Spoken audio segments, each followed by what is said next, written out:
When I get done hunting, I'm ready to get in the truck, man. I'm ready to get in the truck. When looking at your property, you need to look at also what's around you. I mean, no, you can't change it. No, you can't hunt it. Right.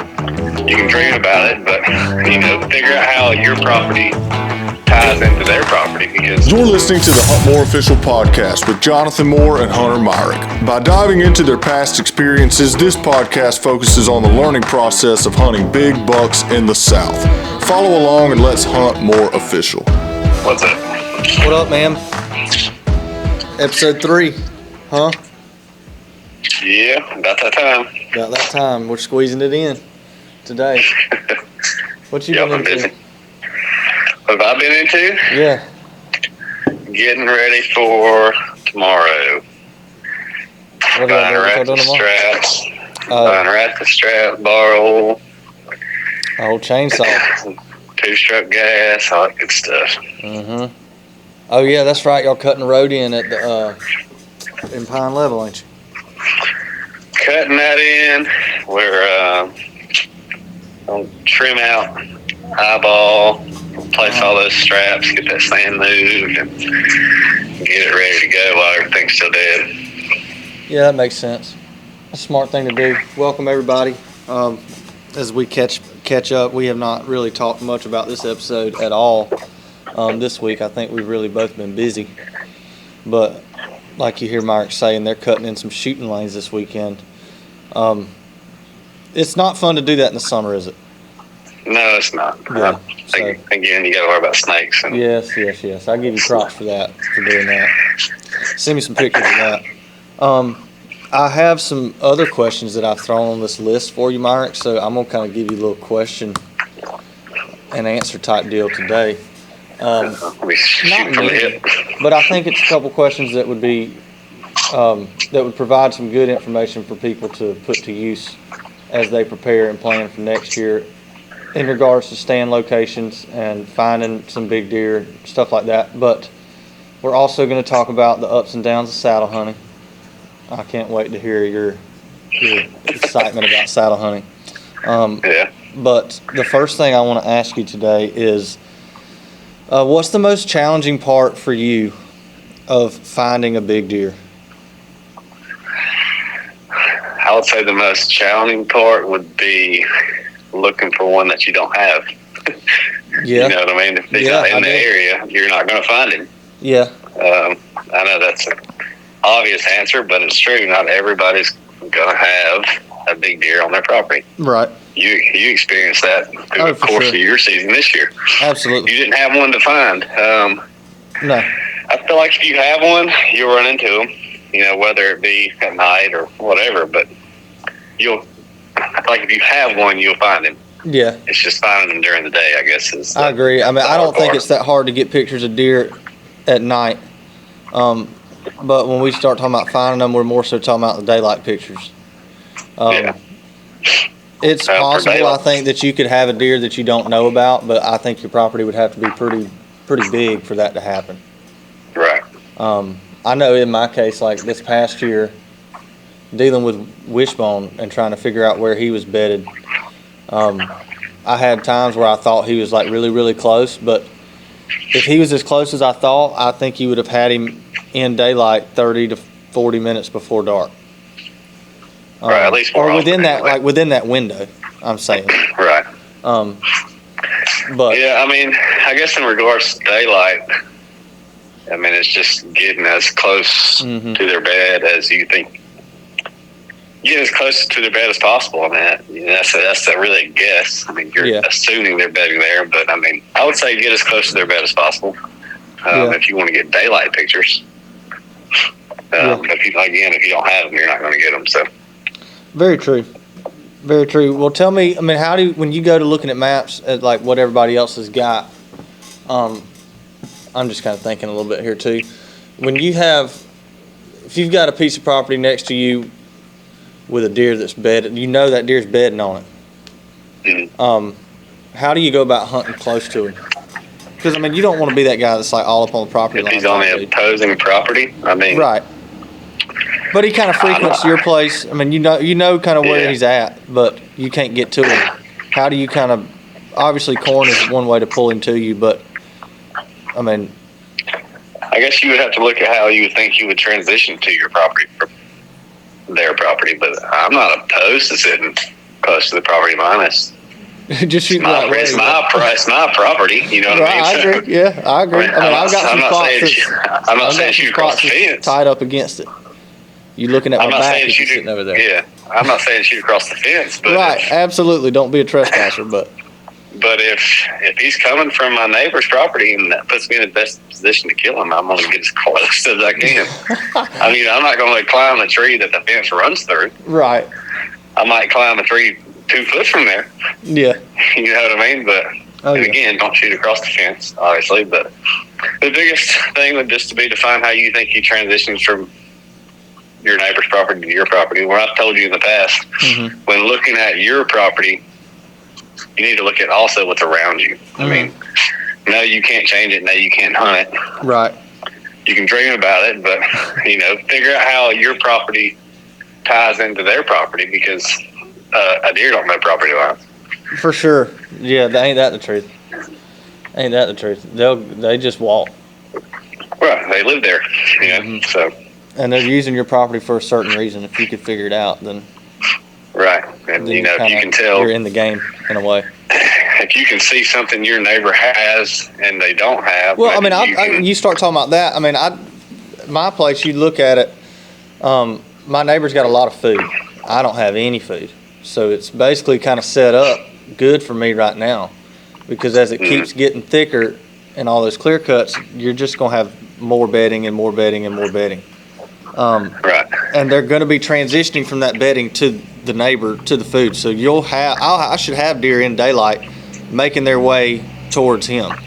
Then it kind of comes into figuring out what trails they're walking and how to get to them. But I would agree, zooming out and looking at what your neighbor's got and really figuring out how it helps you. I mean, you can't change the property you got. If you don't have any equipment, then you really can't change it. So you've got to figure out how to make it work for you. I agree with that. That's good stuff. We'll move on kind of down the list here. Still in regards to a big deer, if you have a big deer on a piece of property, let's say you got a 40-acre piece of property, one-way access, how many stands are you going to put up?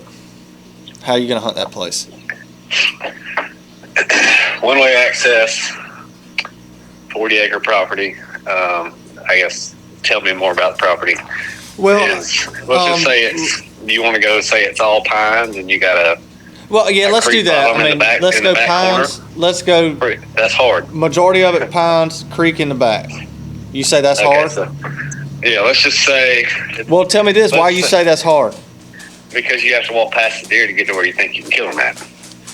Okay. You thinking a lot of those deer bedded in the pines?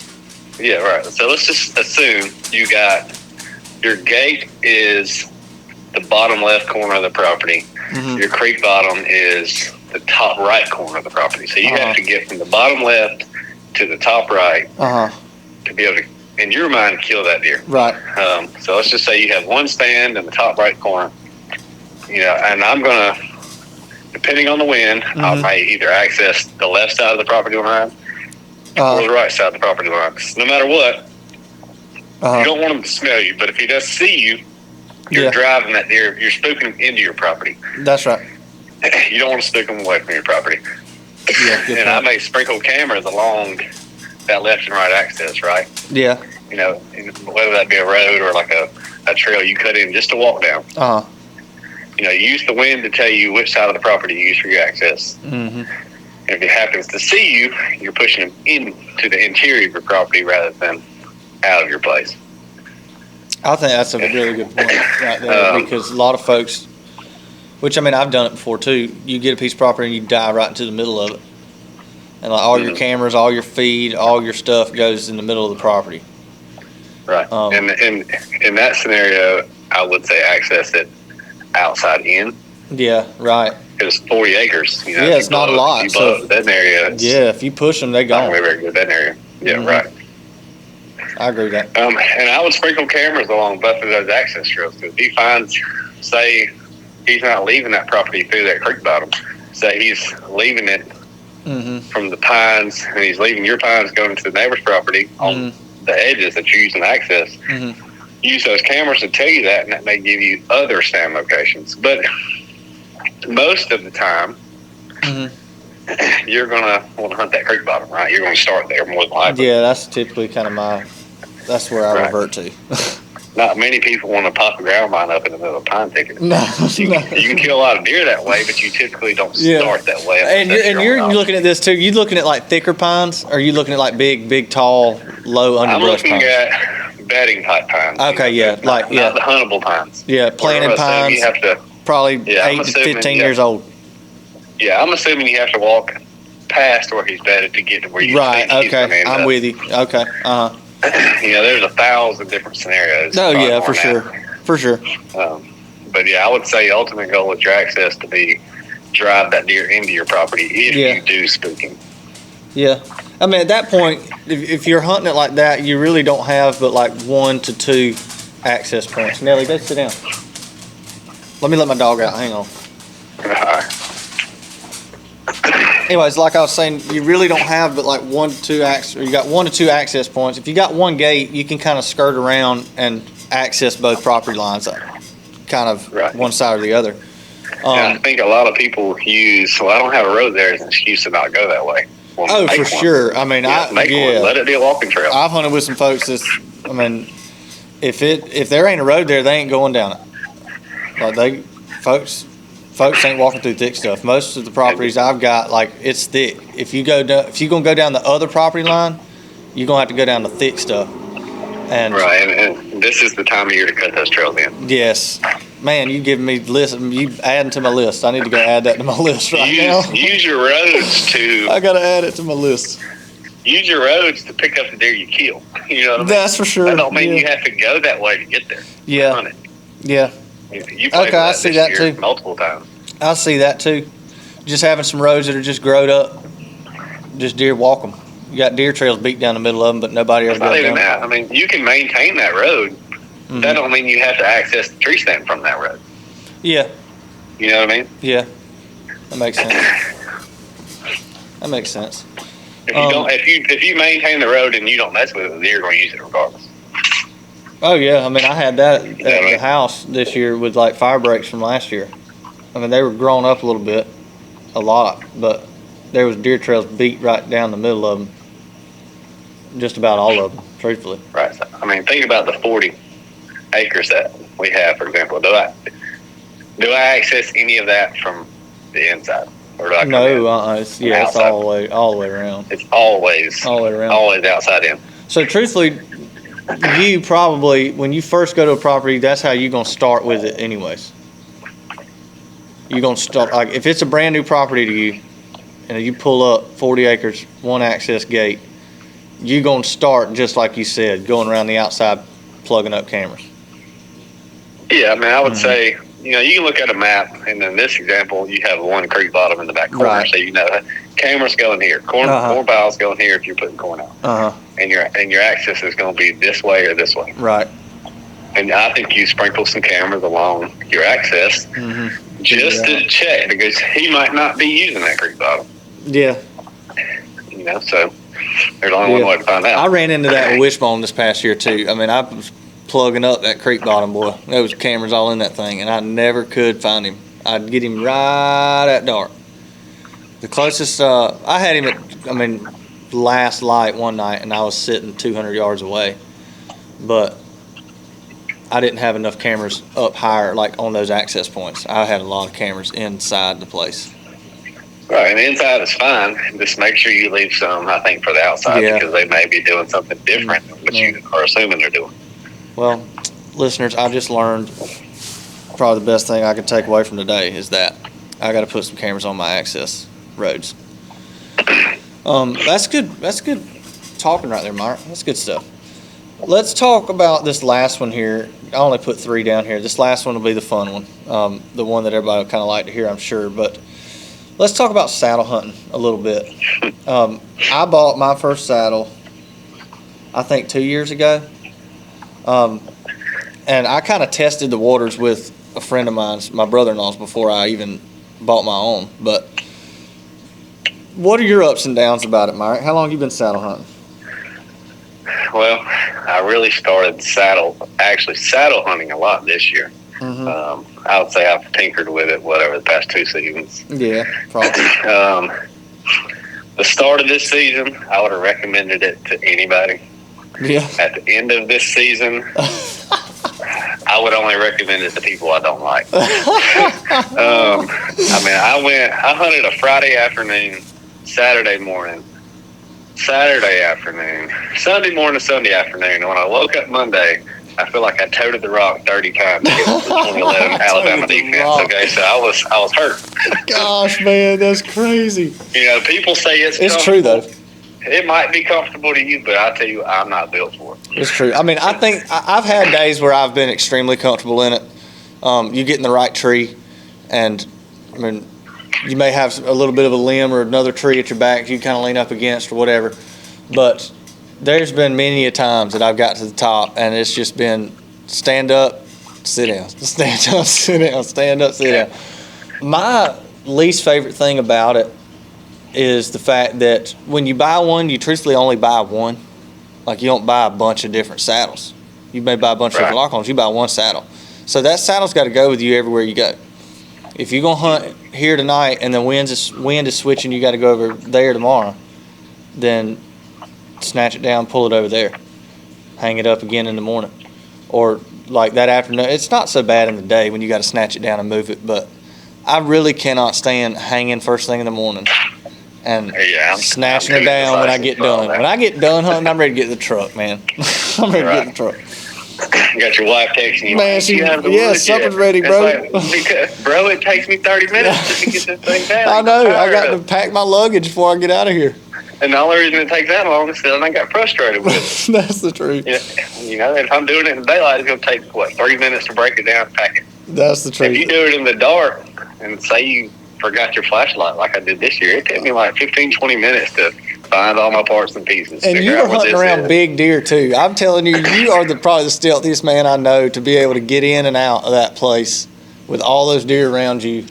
Because I know where you're hunting. Them deer were close by when you're pulling out. And man, that's just, it's so much to do. And I think for a private land hunter, if you don't have to do that, don't. If you don't have to. I got a saddle and I stick with it right now because I ain't got finances to dump into like 9 different lock-ons to go on one piece of property. But I'm going to be adding to my lock-on collection as the years go by. I can promise you. Well, the best advice I can give you on that front is to buy one. Buy them periodically throughout the year. Don't wait till the first hunt season to go. I need to get some lock-ons. Buy one now. Buy one in May and buy one in September. Right. And then all of a sudden you got 3 when the season opens. And all of a sudden you got 3, and so you're trying to figure out, heck, I got to spend all this money right now. You know what I mean? So if you plan it now, you can go ahead and say, I'm going to need 5 next year. Yeah. Buy one now. Buy another one later. Break it down. It's no different than your deer calendar. Yeah, I agree. Break your expense calendar down too. I agree. How many deer have you killed out of your saddle? I think I've killed 1. How many times have you shot out of your saddle? I know you shot a few times. I think twice. What's your thought? So you hadn't done it a lot. What's your thought of shooting out of the saddle? Like, how you feel about it? I feel like the biggest thing I don't like is once you swing around that tree and you commit to shooting, you're exposing yourself, right? Yeah, 100%. Yes. Well, let's just say you draw back because you think it's that time, and the deer does something you weren't ready for. And lock on, you can kind of, if depending on the situation, you might can let it down and sit there and wait it out. Right. A saddle, you've already committed. So, you know what I mean? Yeah, you're out there now. So now I got to let down and try to swing back around this tree. Yeah. And that's tough, in my opinion. I agree. I agree. From a shooting perspective, I would say it's a little different as far as, like say I have a tendency to miss high and left. It's just kind of one of those things I do. If I miss, I'm typically high or left. I would say out of saddle, I typically miss right. Yeah. And maybe low. I feel like maybe it's because out of the saddle I collapse on my shot rather than... Right, your arm's just kind of falling out. rather than overcompensate. I know I do that. I'm bad about that. So to me, it's not the worst thing. Go ahead. I think you just the biggest advice I could give would be to shoot out of your saddle before you go hunt out of your saddle. I agree with that. I did not do that really a lot at all. I don't think when I started saddle hunting, I just kind of grabbed it and went. And like you, I've listened to people over the years, or over the last 2 years, kind of talk about how to shoot out of it. And I do know that when I first started, I was not bending at the waist at all. I just kind of draw back. I'd be kind of like you'd lean back in a chair almost, rather than proper form and bending over at the waist and getting your shot off. But I do feel if you get in the right tree, I think that you're not as exposed as you may feel at times.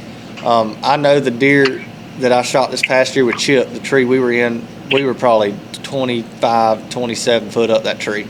And we were like in the limbs, the big limbs too. So when he looked up at us, I mean, I was all the way out there at full drawn back, but he never did really see us. He stood there before I ever shot. But, I mean, I think there's a little bit of mobility to it. I think that you can kind of swing around the tree, whereas if I'm in a lock on, I may need to stand up and shoot like to my right if he comes back behind a tree or something.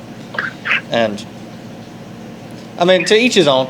I guess that in that situation too, in a lock on, standing up way beforehand is also a possibility.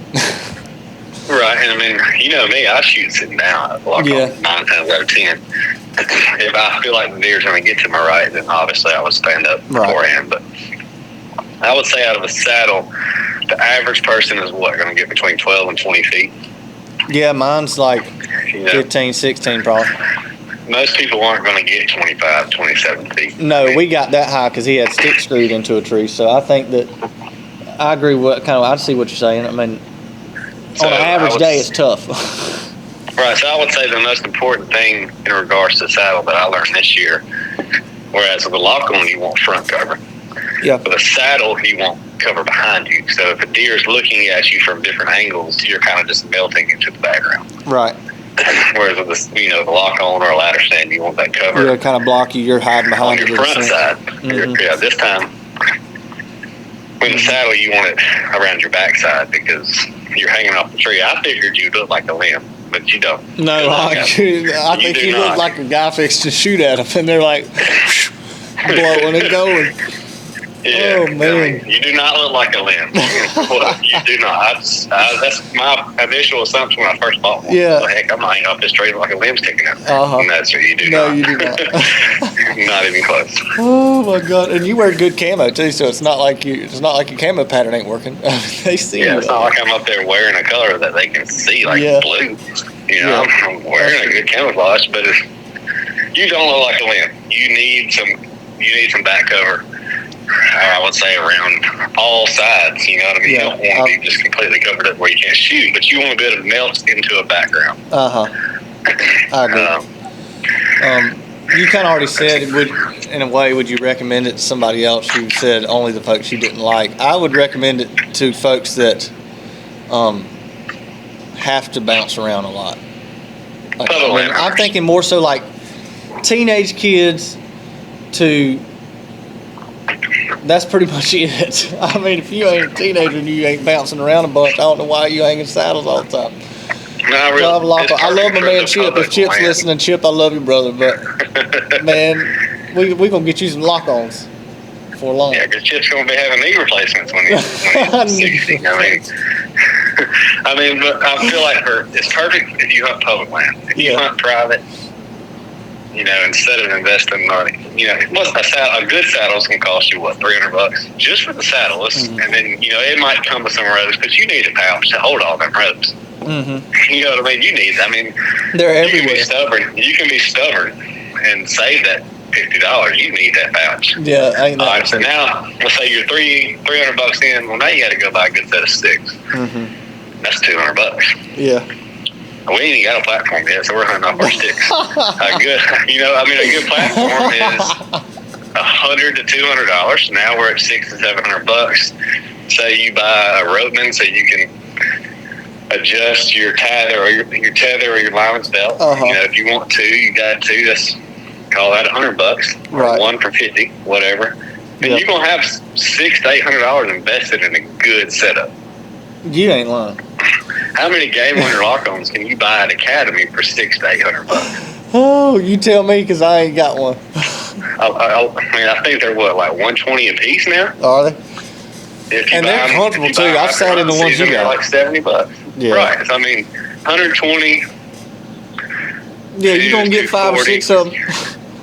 You're looking at $500 for 4 of them. Mm-hmm. Yeah, You know what I mean? So that's so I got good. 4 stand locations that I can get in and out in 30 seconds while you're over sweating. That is the one thing that I realized this year. I didn't realize like how tough it was to get in and out until this year. But the year before, I didn't have as many deer to hunt, and so bouncing around, it wasn't like really hurt me because I wasn't around no deer anyways. But this year, it was so hard getting in the mornings because you had to hang, and you get halfway up the tree and deer blows at you because they hear you or something. And then in that evening times, you getting down and deer standing at the corn pile, and you wait till dark like you're supposed to, and then you get down, and as soon as you undo your saddle, they either blow or they run off. Which running off ain't the worst thing, but it was so frustrating trying to get in and out and keep deer from not knowing I was there. Well, I've gotten out of the lock on with deer 20 yards from me, and they didn't run off until my feet hit the ground. Right. You know what I mean? You can't do that in the saddle. They're like, what's this dude up there doing? You stay in the tree forever trying to come down, yeah. Yeah, that's a big old raccoon. You know what I mean? So, I don't it's not for me. It may be for somebody else. It's not for me. Yeah. I figured that out this year. Yeah, I'm going to keep mine. Like, I ain't going to sell it to nobody. I'm going to keep it because I do feel that, like, you know how it is, that one day where you got a hunch, you need to go sit somewhere that you ain't got to stand. You can always just go run, hang and bang real quick. I would rather go sit on the ground. No way. Yes, I did it this year. Oh, no. I ain't just sitting on the ground. I walked in there, I said, I'm not doing this. I'm sitting on the ground. And I saw like 7 deer. So that day you did that, you went to hang your saddle and didn't? Right. Oh my gosh, I didn't know that. What I learned about myself is I'm too indecisive to pick a tree. Yeah, I'm bad about that. I just said, you know what? I'm just going to sit my butt on the ground. I popped my butt on the ground, and I saw 7 deer, and I guarantee you 4 or 5 of them were within bow range and did not even look at me. And I'm like, well, I need a saddle if I can sit on the ground comfortable. Just sit over here and kick it for a while. I found a little hole in like the tree's root system, and I was comfy. Man, that's if you're interested in saddle hunting and you're listening to this, I think you just got probably the most realistic breakdown you could possibly get for a man that's hunting private land. And it is just, I can't say that it's I'm not gonna say it's the worst thing ever, because I do think that every now and then I want to go grab it and hang up in a tree somewhere. But if I can avoid it, I will absolutely avoid it. At the end of the season, I pretty much hunted at my house like the whole year, and I had one side of my property where I had to hunt in a saddle because I didn't have a lock on, or I had to rifle hunt, and I ain't doing that. And then I had the other side of my property where I had a lock on, and so it was pretty much dependent on the wind. And it got to that point in the year, like last week and a half, 2 weeks of the season, I was pouting if the wind was blowing out of the northwest because I had to go on that saddle. I did leave it up, but just getting up there and toughing it out, man, I was like, man, I'd love to be sitting over there in that lock-on right now. I love my saddle for hanging lock-ons. It is good for that. I'm telling you, it's good for that. That is true. I love it for that. Anything else, they can piss off. I don't care. Yeah. So. Well, that'll kind of wrap us up today for episode 3. I think there was some good information that was shared, so thank you guys for tuning in. Obviously, we hope you'll subscribe to the YouTube channel. Check us out on Apple Podcast. If you hadn't done that, we are on there too, so you can listen on there as well. Before we go, Myrick, you got to hit me with the advice, bro. What's your tip of the week? What's my tip of the week? Don't buy a saddle. Don't buy a saddle. Don't buy a saddle. If you hunt private land, don't buy a saddle. Don't buy a saddle. As I regress from saddle hunting, I'm going to go in there and say, be as safe as you can. I mean, I'm saying this talking to myself because I'm not like Myrick. I don't put my safety belts on near as often as I should because I'm always in a hurry. But I encourage you to use your safety belts. It's a life or death thing. Sometimes it's just a broken leg thing, but it's truthfully a life or death thing. Be safe, folks, out there when you're saddle hunting and when you're climbing lock-ons. Myrick needs to wear a safety harness and a lock-on, so I want everybody to comment on this video and tell Myrick to put his safety harness on. Well, answer me this. If the tree breaks and you got a safety harness on, how you get out? Ah, man, you're right. You just riding it out. Yeah. Can't jump. Oh, man, that's true. That's true. Well, thank you guys for tuning in. We will catch you next week on the Hunt More Official Podcast. This is Jonathan and Myrick. We'll see ya.